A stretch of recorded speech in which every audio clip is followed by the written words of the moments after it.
ប្រតិភូយោធាភូមិភាគទី7ប្រគល់ថវិកា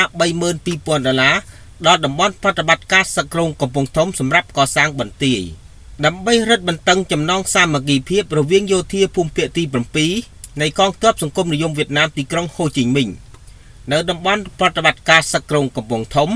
ដើម្បីចែករំលែកចំណេះដឹងនិងយុទ្ធសាស្ត្រទៅវិញទៅមកឲ្យចំណងមេត្រីភាពកាន់តែជិតស្និទ្ធក្នុងវិស័យកងទ័ពអង្គភាពទាំងពីរបានចែករំលែកនៅបទពិសោធន៍រួមគ្នាអភិវឌ្ឍក្នុងវិស័យយោធាកាន់តែមានគុណភាពតំបន់ប្រតិបត្តិការសឹកក្រុងកំពង់ធំដែលបានដឹកនាំដោយឯកឧត្តមសេនីយ៍ត្រីសំសុនមេបញ្ជាការតំបន់ប្រតិបត្តិការសឹកក្រុងកំពង់ធំបានអភិវឌ្ឍអង្គភាពឈានទៅរកអង្គភាពគំរូប្រកបដោយគុណភាពដល់កងកម្លាំងជាស្ដេចនៅរសៀលថ្ងៃទី18ខែវិច្ឆិកាឆ្នាំ2015ថ្នាក់ដឹកនាំនៃតំបន់ប្រតិបត្តិការសឹកក្រុងកំពង់ធំបានរីករាយស្វាគមន៍ចំពោះប្រតិភូយោធាភូមិភាគទី7នៃសាធារណរដ្ឋសង្គមនិយមវៀតណាមទីក្រុងហូជីមិញបានអញ្ជើញមកទស្សនកិច្ចសិក្សានិងផ្លាស់ប្ដូរបទពិសោធន៍ក្នុងវិស័យយោធាក្រោមការអញ្ជើញចូលរួមរបស់ឯកឧត្តមសេនីយ៍ត្រីផាងទឹងតាយមេបញ្ជាការរងយុទ្ធភូមិភាគទី7នៃកងទ័ពសង្គមនិយមវៀតណាមរួមទាំងប្រតិភូអមដំណើរ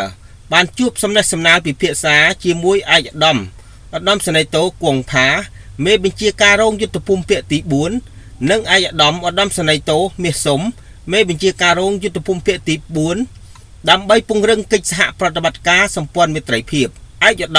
តមសេនីយ៍ត្រីផាងទឹងតាយបានកោតសរសើរចំពោះអង្គភាពយោធាតំបន់ប្រតិបត្តិការសឹកក្រុងកំពង់ធំដែលជាអង្គភាពមានគ្រឹះស្ថានរឹងមាំ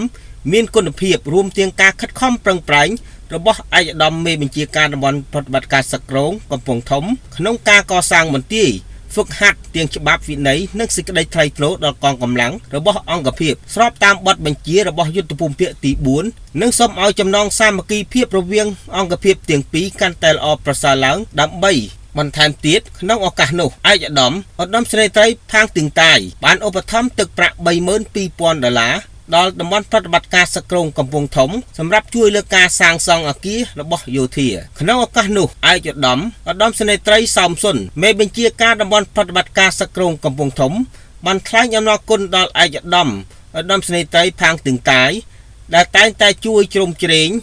ចែករំលែកបទពិសោធន៍និងជួយឧបត្ថម្ភរហូតមកនិងបានសន្យាថានឹងចូលរួមក្នុងកិច្ចសហប្រតិបត្តិការស្រាវជ្រាវរុករកអធិធាតុកងទ័ពស្ម័គ្រចិត្តវៀតណាមក្នុងភូមិសាស្ត្រខេត្តកំពង់ធំដើម្បីយកទៅជូនបងប្អូនក្រុមសាច់ញាតិយកទៅធ្វើបុណ្យតាមប្រពៃណី